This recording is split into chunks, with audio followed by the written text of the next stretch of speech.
بەناوی خوای گەورە سڵاوتان لێبێت بەڕێزان لە بەرنامی ئەمڕۆ باسی چەند پرسێکی گرنگ تایبەت بە هەڵبژاردن دەکەین لەوانە زیانەکانی بایکۆتی هەڵبژاردن و بەرپرسیارەتی دەنگدەر و چۆن هاوڵاتیان دەنگدەر لە ڕێی دەنگدانەوە دەتوانێت ڕوبەڕووی ستەم و گەندەڵکاری ببێتەوە هەرکی هاوڵاتی و دەنگدەر چییە و چەندە گرینگە چ جۆرە نوێنێک بچێتە پەرلەمانی عێراق کە لەوێ یاسا دەرەچێت چی یاسایەک دەرەچی ئایا لەگەڵ شریعەتە پێچوانی شریعەتە یاسای بودجە دەرەچێت کە پەیوەندی بە هەموو ژیانی خەڵکەوێت لە تەندروستی لە پەروەردە لە موچە چ جۆرە نوێنەرێک بنێرین بۆ ئەوێ هەروە باسیەوە دەکەین کە گرنگی بەژاریکردنی خەڵک بۆی کە گۆڕانکاری لە نوێنەرایەت هێرێن بکرێت گرنگی بوونی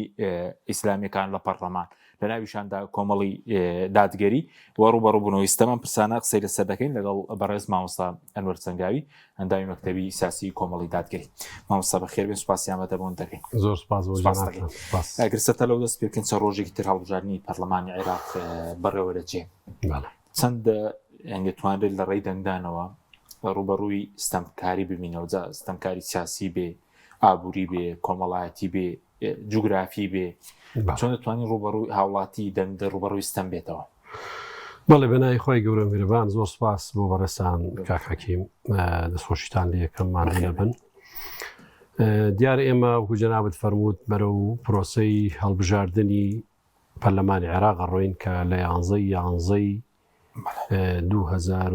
2025 ئەنجامە درێ 6 ڕۆژی تر بەڵێ ئەمە ئەم پرۆسەیە دیارە گرنگی خۆی و ئەهەمیەتی خۆی هەیە و بەڕاستی ئەمە محەتانە زۆر بە گرنگە زانین ئەم وێزگانە بۆ ئەوەی کە هەم جەماوەری کوردستان و هەم جەماوەری عێراقیش بە ئاگا بن وریا بنەوە لە بارودۆخی وڵاتەکەیان و هەم ئەمە زەمینەیەکی باشیشە بۆ هێنانە پێشەوەی خەڵکێکی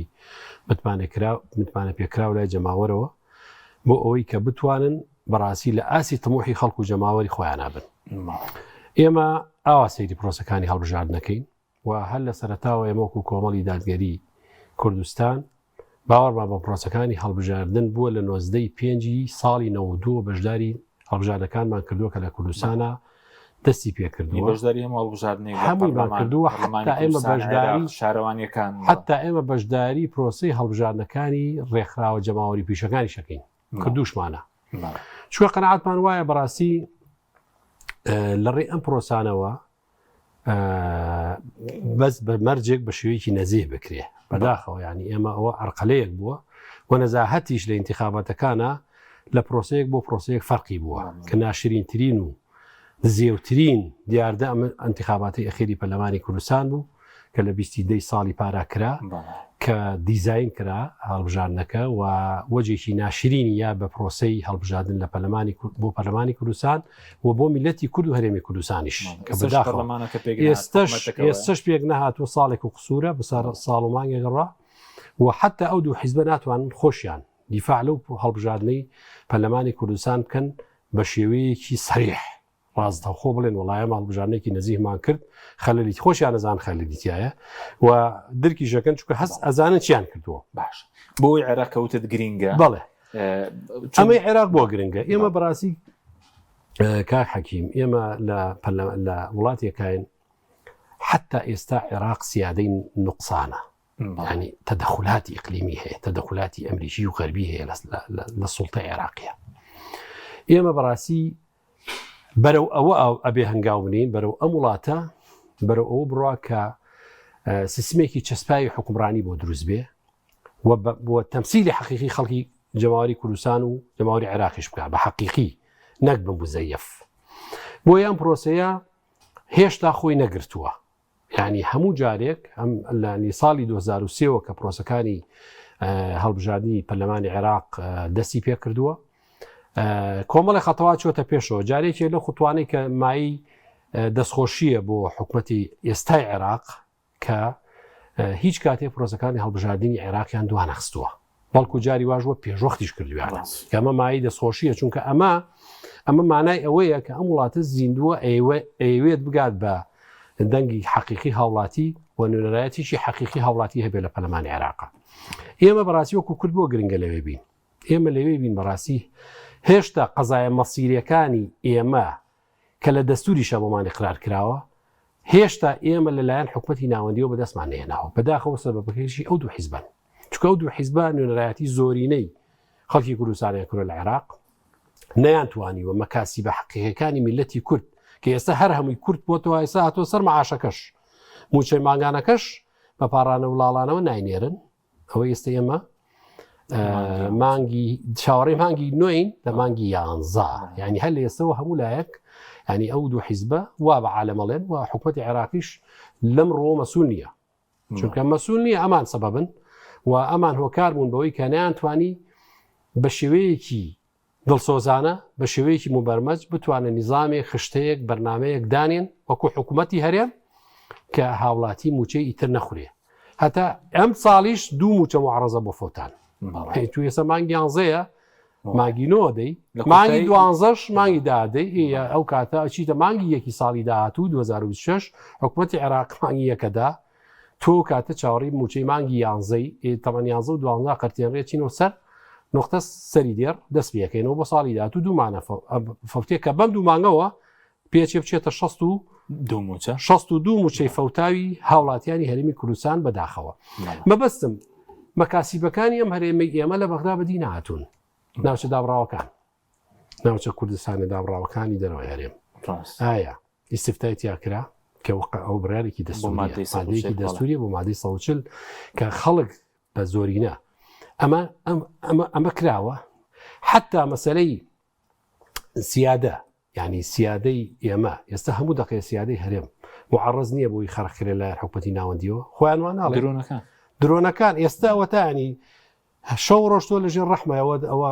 کۆرمۆرە ئەو منتیقەیەکە غازی لێ لە سنووری یەکێتی ئەوە لەولا لە سنووری ینی هەموو دقەیەک تۆ ئەمنیەتی شت نقصانە و ئەمنیەتی مسۆگەر نییە زۆر بابەتی تریش کە ئێستا مەجای ئەوە نیە مەبەستمەوەی ئێمە لە پرۆسێ پەرلەمانی عێراق هەبین بۆ ئەوەی بەڕاستی نوێنەرایەتیەکی بە جۆرێکی تر نوێنەرایەتیەکی تر بە جۆرێکی تر لە پەرلەمانی عێراق بکرێ کە داکۆکیکاروێ لە مافی ئەم خەڵکی هەرێ بەس خەڵک دەڵێن چ جیاوازی هەیە نوێنەرێکی کۆمەڵی دادگەری بچێتە پەرلەمان نوێنێکی پارتیوێکی دی بچێت کە لەوەی بۆ نمونە لەسەر یاسا دەردەکرێت بودجێ دەردەکرێت لە پەرلەمانە چاودێری حکومەت دەکرێت جیاوازێکە چییە؟ جیاوازێکە ئەمەیە ئەم دوو حیزبەکە چنە بەغا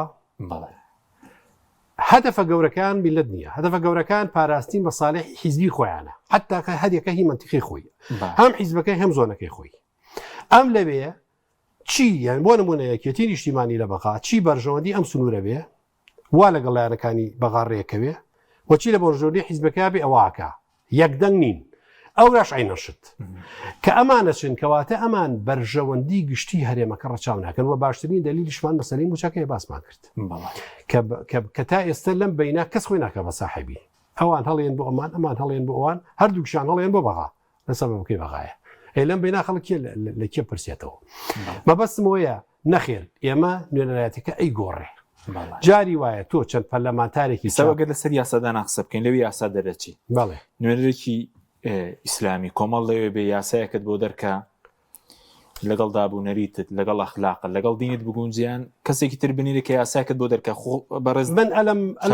هەموو شتێک لە وڵاتە بە یاسا ڕێکخراوەیە لەم حتا عەرزیش نابێت ئێمە تەمان دەستورێکی هەیە عێراق حکومەتی ناوەندی عێراق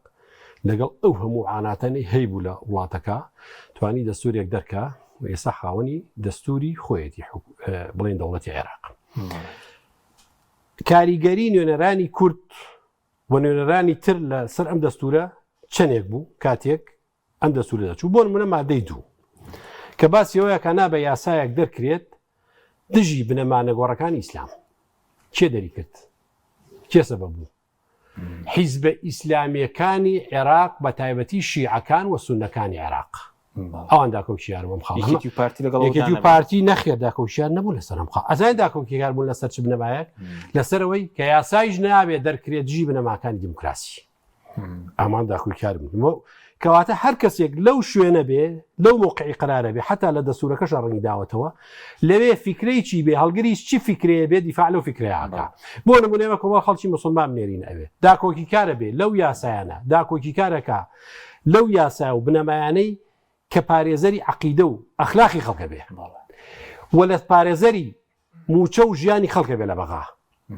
ئەمانەی کە ئێمە ئینێرین داکۆکیارە بێلەوە لەسەر ئەو بابەتە مساومە ناکات مفاوضات دەبێت ناکات شارەزای شێبە لە شریعەت بزانانی کە یاسایەک دێتە بەردەمی پێچەوانەی بەڵێ ئەبێ شارەزا بێت لە شریعەت ئەبێ شارەزا بێت لە قانون و ئەبێ حتا ئاگەی لە سیستم و شێوازی وڵاتەکەش بێ بەڵام تۆ پەرلەمانتارێکە نێری لەوێ قورمیش کردووە لێ خۆی چۆنی بجوڵێنی ئاوای جوڵێنی بۆ هەندێ بابەت تەلەفۆنی بۆکەی 10 ساڵ بڕا بۆ هەندێ بابەت دەڵی دەستدانێ مە لەگەڵی نین بایکۆت کەنوەرە دەرەوە ئەمانە کۆمەڵی ڕۆبۆتن تۆیان نێری بۆ بەغا ئەمانە بەڕاستی ناتوانێ ئەمە ئیرادەی خۆی بەدەست خۆی نییە وەکو جەنای مامۆسام ڕۆ لە وتارەکەی هەولێرە ئاماژەی پێکرد ئەمانە کۆیلن کۆیلەی حیزبەکانیانن حیزبەکانیان مقەیەدیان کڕۆڵێمە دەرمان چانووی بە هەر شێوەیە بێ بە درۆ بێ بە دەلەسە بێ بە دیزاین بێ بە فێڵ بێ بە ڕشتنی پارەی حرام بێ بۆ خەڵک بۆی کە تۆ دەرچێنی تۆ لەوێ ئەوێ بە قسەی ئێمە بکەی نابێ بەمو لە قسەی ئێمە دەرچی چیمان پێوتی ئیتر بەرژەوەندیەکە ئێمە بۆ دیارەکەن چی بەرژەوەندی کێ پێشەخەی حیزب پێشەخەی خۆت پێشەخەی منتیقەکەی من پێشەخەی ئەوە پێشەخەی کە من پێتەڵێم ئەمە مشکلەیە بۆی ئەگەر ئێمە خەڵک و جەماوەری کوردستان لەم ڕۆ وەشیار بێتەوە بەڕاستی خەڵکێکە نێرێ کە تەمسیلێکی حەقیقی ئێستا پێشتیش لە پەرلەمانی کوردستان و حاڵەت هەبوو لە 2015 یاسایەک دەرچوو کە ڕیبای لەگەڵ بوو کۆمەڵ دەنگی پێنەدا ئیسلامیەکان دەنگیان پێنەدا بەڵێ بەزیکی پارتی دەنگیان پێدا و دەرچوو لە پەرلەمان بەڵام ئەوان هەوڵیاندا ڕێگریشی لێ بکەن ینی کۆمەڵێک یاسای تر کە لە پەرلەمانی کوردستان لە پەرلەمانی عێراقی هاوڕە گەزبازیە بوو کۆمەڵ ڕۆڕی هەبوو بۆی کە قەدەغە بکرێ لایەن هەبوو دەرەوەی دەسەڵاتیشە وای هاتنە یاسای بغا هەبوو کە حیزبەکانی عێراق و حیزبە شیعەکانیش ڕوبەڕووی وەستانە و ینی وەکو بڵێ ئەو یاسایە بێ بە یاسایە کە ئەو شتا تەحریم کرێ لە عێراق هەموو بابەتانە ڕۆڵی خۆیان هەیە بۆیە بەڕاستیە بێ خەڵک لەو ڕۆ وشیار بێ بزانێت چیە نێرێتە ئەوێ و بەڕاستی چی دیفاع لە دینەکەی مەسەلەی دینەکەش دین شەوە ئەم هەڵبژاردنە دوای یاسات بۆ دەرکە پەیوەندی بە مەسەلەی پەیوەندی بە عەقیدەوە پەیوەندی بە دینداریەوە حتا ئێستا ئێمە سوننەین ئێمە هەڵگری مەزەبی سوننەین لە کوردستانی خۆمانە شیعەمان نییە عەقەلیەتێکی کەم هەگەر هەبێت حتا ئەو شیعانە گەر هەندێک یاسا بێن پەرلەمانی عێراقەوە بۆ دیفاع لە مەزەبی خۆیان و جیاتی مەزەبی سونە بێ ئەبێ ئەوانەی ئێمە دیفاع لەوەش بکەن دیفاع لە پاراستنی مەزهبی ئەهلی سونەی کوردستان بکەن کە لە بەرنامەیانەشی بۆنە پێشینەکان دەبێ بەبێ سوود بدرێ بەڵێ ڕیبانە مێنێ بۆ نمونە هەندێک یاسا هەیە یاسای ئەحواڵی شەخسی بۆ هەندێک بابەت هەیە کە پەیوەندی بە مەزەبی خۆمانەوە ئێمە کە مەزەبی شافعی لە کوردستانی خۆمانە مەبەستمەوەی هەر بابەتێک تۆ هەر کەسێکە نێری نوێنەرایەتی خۆیەکە کابرایەکی مارکسی کۆمونیستی بنێرە دیفاع لە کۆمونیست و مارکسیەکەی خۆیەکە یەکێکی قەومی بنێرە دیفاع لە قەومیەتی خۆی هەوسێ حیفە کەسێک بنێری کە نوێنەرایەتی خەڵکی مسلمان نەکە ینی بۆ منەکەمەوەیە من قسەکەم بۆ میلەتێکی مسلمان من بەداخەوە دوێنێ بوو یا پێرێ بوو لە ئاهەنگی یەکێک لەو حیزب عەلمانیانە ئاهەنگیشی گەورەیان هەبوو پێشڕانگەکە بانگی عەسریە لایەک لە یا سێ-چوار ڕیس لە خەڵکی جەماوەری دەنگدەری ئەو لایەنە چوونە پاڵ دینەکەەوە نوێژی جەماعەتی عەسریان کرد بە جەماعەت ئەمە تێگەیشتن و مەساتەکەی ئێمەیە ئێمە تۆ مسلمانی ئەبێ دیفاع لە دینکەی و بێ سەرخەری ئەو خەڵکەی بیت کە ئێوێ دین سەرخە دینداری وایە لە نوێژەکاڵێکی ئیهدنا الصراط المستقيم خوا هیدایەتمان بۆ ڕێگە ڕاست صراط الذين أنعمت عليهم چێن ئەوانەی کە سیراتی خوا چییە سیراتی خوانی دینی ئیسلام ومن يبتغي غير الإسلام دينا أي حكما أي قانونا أي شرعا فلن يقبل هەر کەسێ بەغەیری ئیسلامی قبول بێ حکمی بکە قانونی بێ شریعەتی بێ خوا لێ وەرناگرێ تۆ چۆنەچی بانگەشە بۆ حیزبێکی عەلمانیەکەی کە ئەڵێ من دیموکراتیم ئەڵێ من عەلمانیم بە فەخرەوە عەلمانیم یعنی چی دین لە سوڵتە و دەسەڵاتی وڵات دێن بە دەرەوە جیایەکەمەوە ئەچێ بانگەشەی بۆکە عەلەمەکەی بڕاوەشێنێ ئەمە مەساتی مەوسێ دینداری لەگەڵ ستەمکاریش نێتەوە بەڵێ ئەوە زوڵم جارێ ئەو من باسی وەکو عەقیدەکەی باسەکە باشە زوڵم و ستەمکاری ئێمە بەڕاستی یعنی شتێکی شاراوەنی هەموو هاوڵاتیانی هەرێمی کوردستان ئەسانێت چ زۆڵم بێنە خەڵکە ئاکرێ کۆمەڵێک و تەبەقەیەک فڕیون بە ئاسمانە لە زوڵم و لە تاوانە نەک لە باشیە سەریان گەیشتۆتە کەشکشە شانی فەلەک و خەڵکێکی چووە بە ناخی عەرزە هەر بە شێوەیەکی بە حورمەتەوە بژی بە حورمەتەوە دەستپان نەکاتەوە کەرامەتی نەشکێ چووە بۆ لای ماڵ و مناڵەکەی سەری بەرز بە 2 دینار گیرفانیا بێ مەعاشەکەی پێ بێ سەری بەرز بێ کابرای مۆلیدە و کارەبا و ئاو هاتە سەری بتوانێت پارەکەیان باتێ بەس ئەمەیە بەس ئەمەشی بۆ ناکەن باشە زوڵم لەمە زیاتر ئێمە کاک حەکیم ئێمە هەر بۆ نەوە ساوین حتا خوای گەورە ئاسمانیشی لێگرتوینەتەوە سەری کرد پێویستەمکار و من لا مەقولەیەکی ئیمامی عومەرەوەمە بۆ جەناب تێنمەوە ئیمامی عومەری کوڕی خەتاب خەلیفەی عادلی دووەمی ئیسلام ڕەزا و ڕەحمەتی خوای لێ بێ ئەفەرمێ ئەفەرمێ سەبەبی قوحوت واتە کەمبارانی دووشتە فەساد القضاة وجور الأمراء باشە هەر وڵاتێک قازەکانی فاسید بوون حاکمەکانیان حکمیان بە عەدل نەکرد باشە باران نامێنێ لە ئاسمان باش دوو و ئومەراکان و ئەمیر و براگەورەکان و حکوم بەدەستەکانیان ئەوانەی حکمی وڵات دەکەن زاڵم بوون زۆڵمیان کرد خوای گەورە ئاسمانی بارانە ئەگرێتەوە هەندێکە پرسن ئەی باشە خۆ لە ئەوروپا یەک سانیە باران ناوەسێ وشکە ساڵی نییە باران هەموو ساڵێ وڵاتی موسڵمانیشین بڵێ بەردەوامەڵی بەهشتە بۆ عەمری کوڕی عاس یەکێکە لە سەحابەکانی پێغەمبەر صلی الله علیه و سلم پێی وترێ داهیەة العرب پیاوێکی زۆر داهی و زۆر گەورە بووە هەر لەسەر شەرحی ئەو کاتێکێکە لە سەحابەکان حەدیثێکی پێغەمبەریان صلی الله علیه و سلم لای ئەوە باس کرد ئەو شەرحی کرد بەم شێوەیە ئەو حەدیثە فەرمێ قیامەت هەڵناسێ حتى يكون الروم أكثر الناس قيامة الله سي حتى روجارك روم واتا حجم أوروبا وغرب قريتها زوريني خلق بن ليان برسي أو تحليلك يتشيب وان بياوا عمري كوري عاصر خوي صحابي بيغمبر صلى الله عليه وسلم ما هو يكي زور جوالي مصر بوا أفرمي دو سببي هي أم أهل غربا أرحم الناس بضعفائهم ومساكنهم ببزيترين خلقن بەرامبەر لاوازەکانیان هە سەریکەن خەڵکێک نەخۆشە کە مەدامە چ ڕێزیکی لێگن خزمەتێکن خزمەکاری بۆ دانێن پار و مەعاشی زامنی بۆکەن مناڵیان چەند ڕێز لە مناڵ و ژنەگرن ئەوان سەیریکە ها هەڕێ حەدیثەکەیە ئەو قەولەی عەمری کوڕی عاسە وأرحم الناس بمساكنهم فەقیرەکانیشان حتا خەڵکەکە ئێوە ڕۆکاتە ئەوانەوان لێ بەزەیان پێیانێتەوە خاڵێکی ترە فەرمێ زوڵم لە دەسەڵاتدارانیان قبوڵ ناکەن بڕۆ لە ئەوروپا یەک ڕۆژ با مەعاش دواکەوێ 10 سنت لە موچەی فەرمانبەرێک لە موچەی فەرمانبەران کرێکارانی شوێنێک دابەزێ هەمیان نایەنە سەر جادە وڵاتەکە ژێرەژوور ناکەن ڕئیسی وزەرا ناخنە ناو مەزبەلەوە نەتان بینی ڕۆمانیا کەسیانە ناو تەنەکەی خۆڵەوە ڕئیسی وزەرای وڵات ئەمە خوا بارانە مەسەرا بارێنێ بەوە نییە ماچینە مزگەوتەکان و ئەمە جوزێکی بەس یەک لە سەر هەزاری دینە ئەمەنجامێ دەین لوبی دینداری و عەقیدە و ئیسلامەتی و تۆ ڕوبەڕووی زڵم ببیستەوە ها پێغەمبەر فەرمێ ستەمکار ئەفەرمێ سەییدی شوهەدا حەمزەیە گەورەی شەهیدان حەمزەی کوڕی عەبدولمەطەلیبە ڕەزا و ڕەحمەتی خوای لێ بێ کە مامی پێغەمبەر صلی الله علیه و سلم دوای ئەو کێیە ئەی پێغەمبەری خوا سەییدی شوهەدا فەرمووی پیاوێکە هەڵەسێ بەرامبەر زاڵمێک دەستێگرێ نەی لێکاڵێ و زوڵمە مەکە ئەویش ئەیکوژێ ئەوەش سەییدی شوهەدا بەرامبەر زوڵ بوەسیتەوە پێغەمبەر فەرمێ ئیسلام پێتەڵێ تۆبی بە گەورەی شەهیدەکانی بەهەشت ئەمەمان لەبیر نییە شەست و ئەوە نەموچێم خەڵکە خوراوە بە نوقسانی بەوەی کە لە 120 لە 140 لە 150 لە 170 لێ بڕاوە هەیشە هیچی نەدراوە خەڵکەکە ژەڵی نەبایدی و نەبۆران سێ مانگ مەعاش نایە لەپڕ مەعاشێکی هەمووی ئافاقی بووێتەوە هۆشیێتەوە وەڵێ کاک ئاوا گۆڕانکاری ناکرێ هەر ئەبێ بە خۆمان نابینەوە بەڕاستی ئێمە بەڕاستی گۆڕانکاریش لە خودی تاک دەدەکرێت ئێستا ئەمە فرسەتە فەرموو تا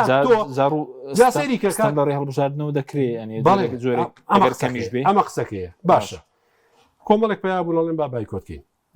باشە کەس بایکۆتی نەکرد ئێمە بمان کردایە وەکو کۆمەڵزایی بۆ گەورەترین زوڵم لە ئێمەکرا نۆ بۆ 10 کورسیمانێ نابوو لە پەرلەمانی کوردستانە بۆیان کردین بە 3 بە دیزاین ئەشزانن خۆشیان نەزانن باشە ئەم پرۆسەیەش هاتووتە پێشەوە هەمان ئەجیزەیە هەمان کۆمیسیۆنە باشە ئەی باشە ئێمە ئەمانەوێ بەڕاستی ئەو ڕوحیەتە نەمرێنی لە ناو خەڵکە کە ڕوحیەتی گۆڕانکاریە هەر بە ئەمەلەوە خەڵک بژی وإما تحدابه بالروبرو واقع كامينه أي بايكوتشي بايكو شنو مالويه صحة شغلك بو أو خلك بابو خوي كظلم كاو تراتين كاو أي جوي في خوشة بزارك باسي بايكو تكريه هادو حزبي دا صلاة بيان خوشنية أصلا تحريزي خلقك كي بايكوتك بخصوص كي بايكوتك وركي دا صلاته أو يجي دا صلاته بايكوتك خو أنا متخوري دا صلاة بصدان هزارا بس يزا عسكري كان يمدو حزبه كي غام كراونو كبشويكي نامشروعيش كالحمد إن شاء الله أوانيش تيجيشتونو أو ظلمت جاري قبول الله كانوا هر أوانا زوريان بوينن يعني أوانا هر دنيا بيبان بيران لوكروتو متخورك أواني كأخوان بردوام تعيني أنا كان يسا لم سنوري أم لا بارتي ديمقراطي قرصان دا صلاتينية متخوركاني لدنگركاني زورترا لسليماني لسوري دبريسان أوان دي متبري وتوبو خلق هێشتا بەقەدر دەنگ موچەخۆرەکانی دەنایێنێ دەستێمان ئێستا بەڵێ یەکێتیش بە هەمان شێوە یەکێتیش بە هەمان شێوە لە دووهۆک و هەولێر مەبەستم ئابەمەیە ئەی باشە تۆی دەنگدەر کە موچەی هیچ لایەکیانە نییە نەیەشێتی نە پارتی ئەو لێشاوە کە ڕشتویانە بەسەر خەڵکە بەسەر خەڵکی خۆیانەوەی کە سەریان بۆ لە قانون کە تەعینیان کردوون بە ناقانونی بە ناشەرعی زەحمە نەبێت تۆی بەڕێز ئێستا شتێکت پێکرێ وەرە سنووقی دەنگدانەوە دەنگ بدە بە نایارەکانی ئەوان دەنگ بدە بەوەی کە دیدامە ڕێگەکانی ئەوان نادا ئیتر 5 دقەیە 10 دقەیە چنێکە پێچێ بچۆرە ماڵەوە مرتاح بە وەڵا لای خوش و لە دنیا قیامەت ڕسوولەبی هەر زوڵمەیەک شەکرێ لە وڵاتە هیچی ڕووی لە تۆ نییە ئێستا بەم ئەگەر دەنگ بدەی بە دەرەوەی دەسەڵات مابەست بەڵێ غێریەم دوو حیزبە جا سەیریکە ئێمە باشە ئەی بايكوتاني بيلاين يعني نابي خلق بيلاين لبيني يعني تو اقراري وذكر يا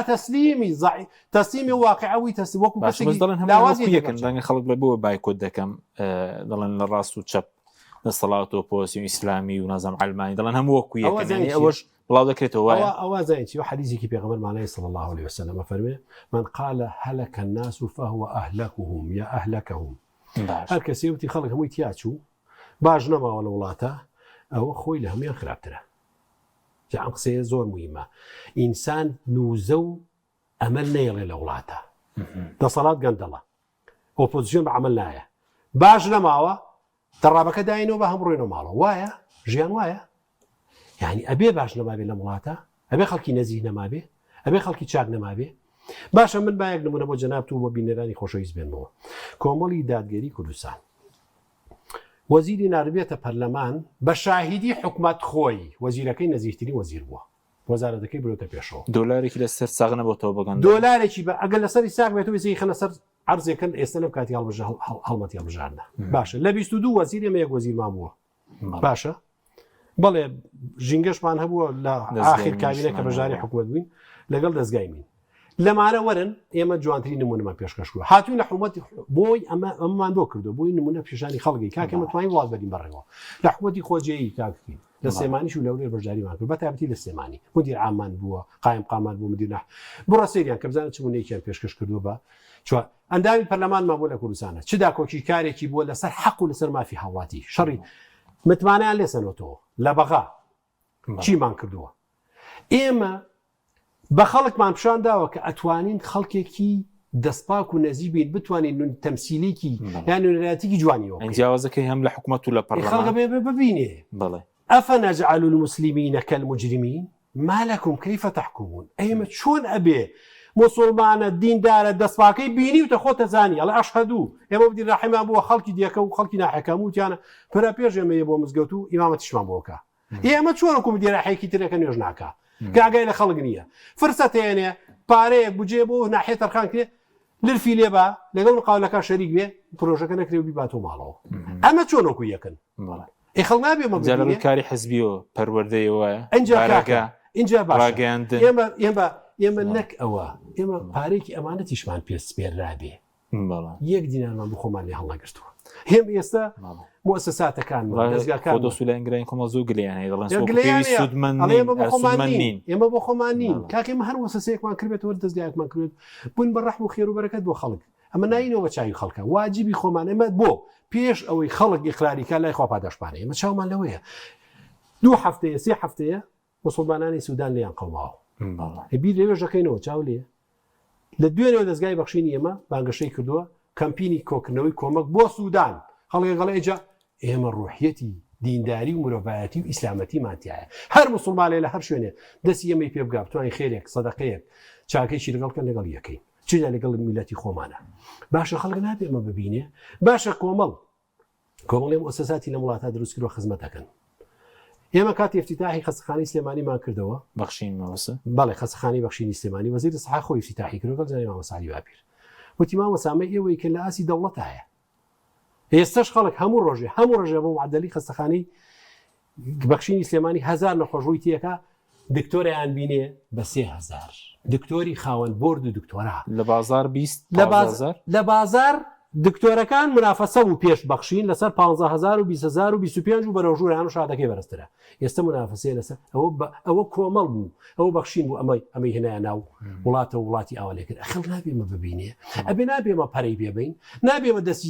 یەکتری بگرین بەچی باشە کۆمەڵ دەستی زیاتر بڕوە پەرلەمانتاری زیاتی بێت لە بەغا لە کوردستان باشە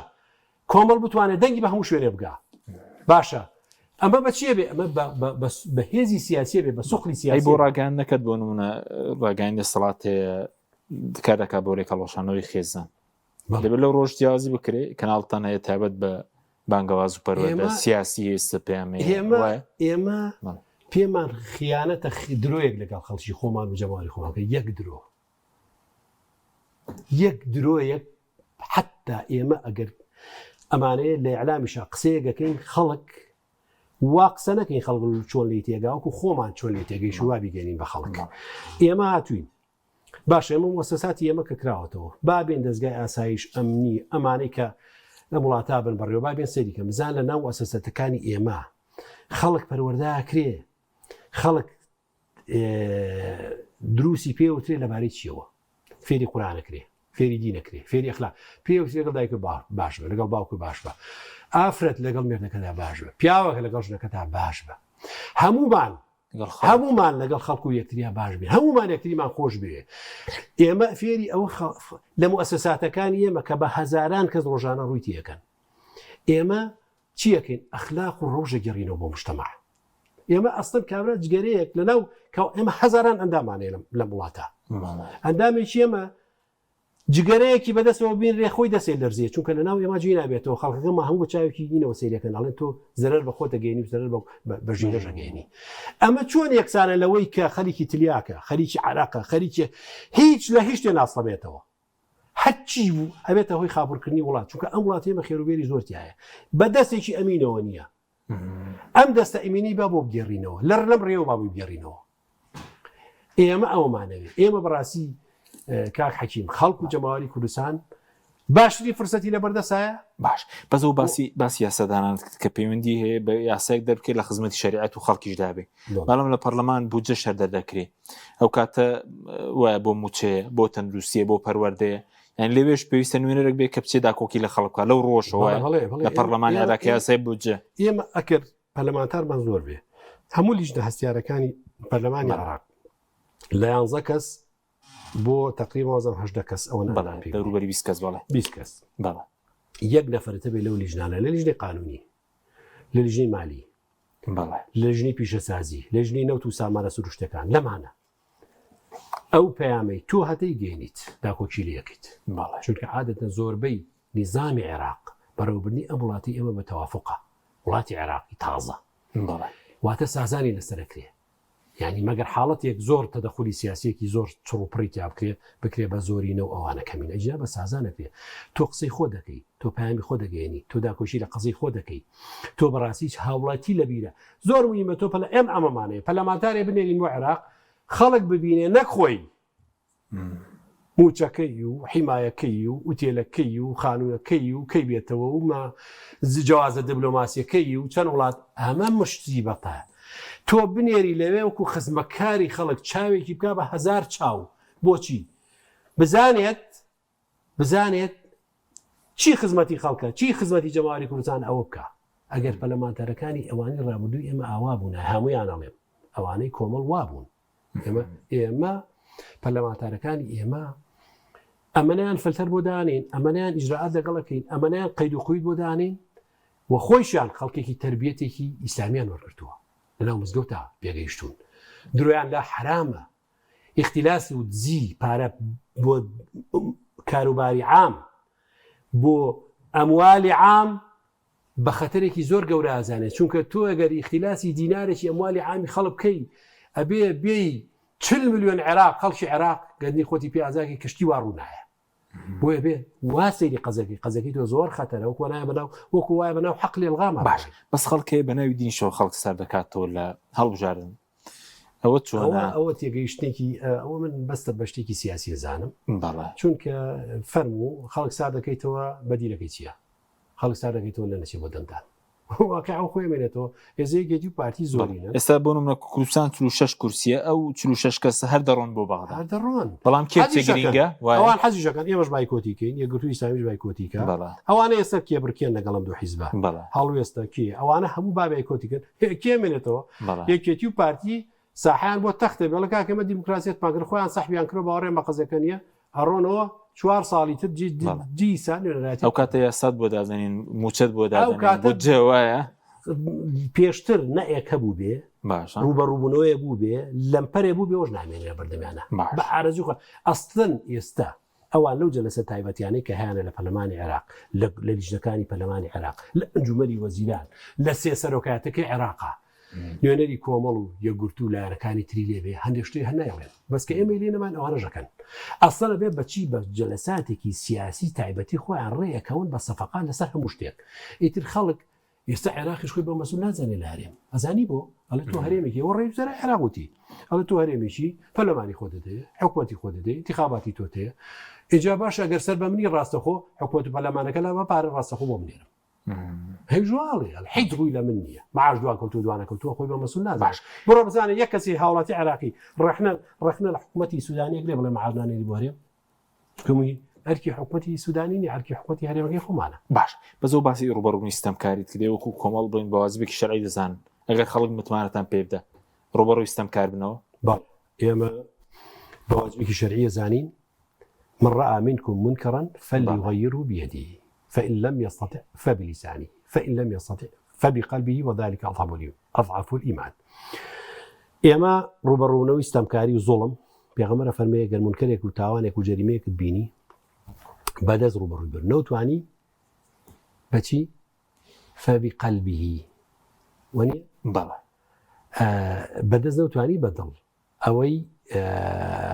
تۆ گرنگەوەی ئێمە بتوانین گۆڕانکاری دروستکەین ئەوەی کە پێمانەکە قەدری بەستەمکار و گەندەڵکار و ئەوانە دەزانن بەڵێ بەڵێ ئێمە ئێستا ئەمانەوێت ئەگەر خەڵک متمانە ئێمە ئێستا ئەمانەوێت چی پێنگا حەکیم ئەمانەیە بەڕاستی دەستی زاڵم بگرین بەڵێن بەستە زوڵم مەکە تاوان مەکە جەریمە مەکە مافی خەڵک مەخۆ بەسە لێرا بوەستە یعنی ئیتر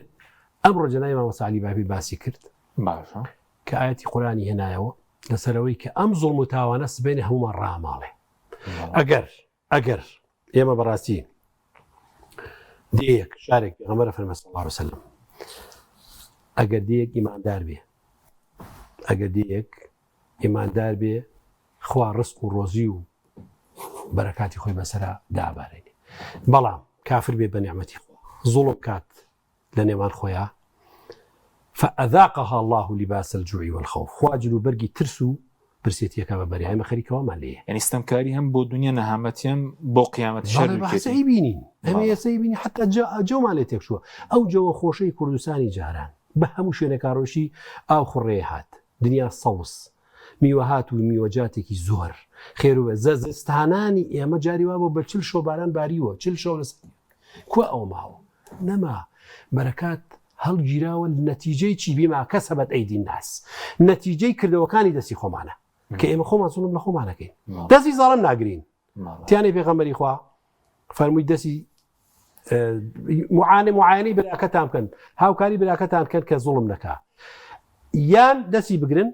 مێڵە زوڵم کە هاوکاری کەوتیان ئەگەر زوڵمی کرد فەرمووی دەستی بگرن دەستی بگرنەوەی کە بەردەوام بێ لەسەر زوڵمەکەی ئێمەژی سەواکەین ئێمە سە پیانەڵین هاوارەکەین دەنگ بەرزەکەینەوە بەڵام استیطاعە و توانای ئێمە ئەوە نەیە ئێمە بەداخەوە یعنی ئێمەستا ئەوە تا خۆتان نەبینن باشە. لە کوردستانە ئیسلامەکان تووشەی نە و نەخێ جاری وایە بەقوت و بەهێز ڕوبەڕوێ بنەوە. باش بەس ئیسلامیەکان بۆ کەمینێ بوون لە ناو میلەتێکی مسلمانی ڕاستانێکی پەیوەندی بە سیستەمی هەڵبژاردنەکەوەیە، هەندێکی پەیوەندی بە پارە و دەسەڵاتەوەی بەس بەشێکیش پەیوەندی بە خەڵکەکەەوە نییە. با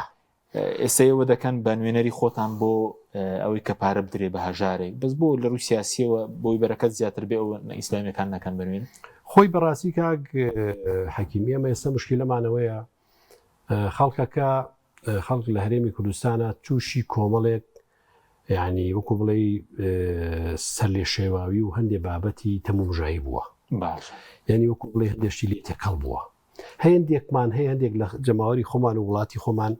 خۆی وابەستە کرۆ بە مێژۆ باوکی با پیری شەهیدەکانی کە سوکاری لەگە فڵان حیزب بوون. ئێستا واجبێ زانێ لەگەڵ حیزب بمێنێتەوە. تێگەی هەروەها مێژوو جاری وایە مێژوو خۆی خوێنێتەوە مێژوو خۆی چەند ساڵە بڵێ لەگەڵ حیزبایسە پێی وایە نابێت دەستەوە هەڵگرێ. معلی لەم ئەمە پەیوەندی بە ئەم بابەتی ئێمە بۆی وەستاوین یا قسەی لەکەین ئەمە پەیوەندی بە کۆی ژیانی مجتەمەعی کوردیەوە هەیە. تۆ ببی بڵێ کێ ئەو دەستە ئەمینە لەکوایە بین بیدۆزمەوە من و کاروبار ئوموری وڵاتی بەمەدەست ئێستا بار بۆ نمونە پێرێ یا دوێنێ بوو ڕسەرۆکی شارەوانی نیویۆرک هەڵبژێرا هەر لە ناو دەوڵەتی ئەمریکاش یەکێکە لە شارە هەرە گەورەکانی دوای عاسیمی واشنگتنی ویلایەتەکانی ئەمریکا کابراایکی مسلمانی بە ڕێز پاکستانی بۆ بە ڕئیسی شارەوانی ترەمپ کە ڕئیسی ئەمریکای جیهاتیە کرد. باشە جوولەکەکان کە لۆبیان هەیە لە ئەمریکا جیهاتیانە کرد بەڵام ئەم پیاوە سەرکەوت تێگەی بە کۆمەڵی بەرنامەی انتیخابی خۆی تێگەی بۆ خەڵکەکە وایە خەڵکەکان ئەمانەوێت ترەمپ ڕئیس هەرچیەکە ئەوە هینێکی شخصی لەگەڵیا هەیە هینێکی مەزەبی لەگەڵ هەیە لە بەڕێ مسلمانە بەس من ئەمە خزمەت مەکە ئەو لە ناو غەربە دێت مسلمانێکەکە بە چۆرۆکی شارەوانی تۆ لە ناو وڵاتەکەی خۆتە تۆ ئێستا ئەبینی ئەوانەی کە زوڵن لێەکەن چەند ساڵە